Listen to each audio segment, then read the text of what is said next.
Dios les bendiga, mis amados hermanos. Qué gran bendición poder estar con ustedes nuevamente compartiendo mi cuaderno espiritual.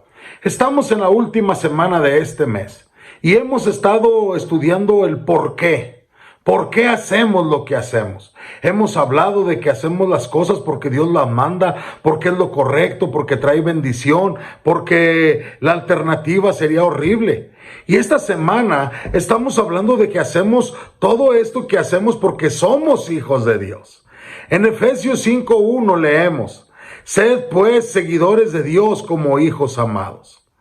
El andar del creyente es un asunto crucial para el apóstol Pablo.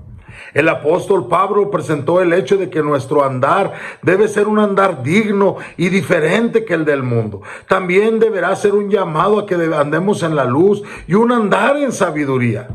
En este versículo, el apóstol Pablo está animando a los creyentes para que andemos de tal manera en su vida diaria que sea caracterizada por un seguir a Dios, por un seguir y crecer en amor. Crecer en amor es una necesidad continua para todos los creyentes, puesto que el amor cumple toda la ley de Dios. Y a medida que crecemos en amor, también vemos la necesidad de ser todavía más amorosos, ya que el amor, como lo define la Biblia, es tan contrario a la carne. Siempre tendremos la necesidad de que se nos recuerde y se nos anime a amar. En el versículo 32 dice, pues... Esto es una referencia a este versículo 32 del capítulo 4, que está diciendo que este versículo se conecta con lo que acaba de decir. Es decir, que la benignidad, la misericordia, el perdón son características de Dios, quien es amor.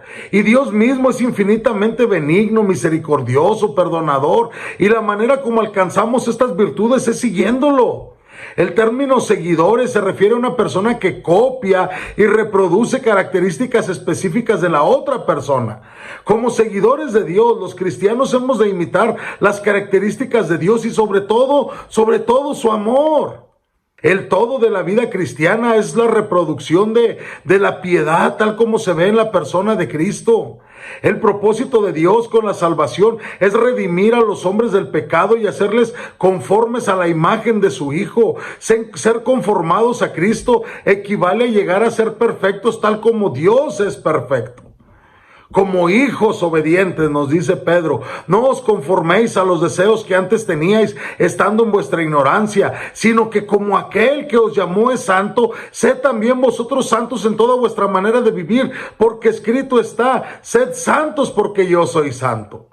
Imitar su amor es posible porque el amor de Dios ha sido derramado en nuestros corazones por el Espíritu Santo que nos fue dado. Cuando Alejandro Magno descubrió a un cobarde en su ejército que también se llamaba Alejandro, le dijo a ese soldado, renuncie a su cobardía o renuncie a su nombre.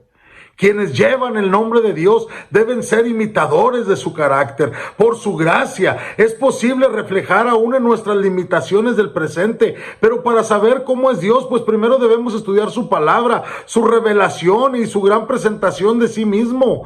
Cuando aprendemos el carácter de Dios, más aprendemos cuán lejos está Él por encima de nosotros y cuán imposible es que nosotros cumplamos el mandato de ser como Él y que tengamos una perfección absoluta como la suya.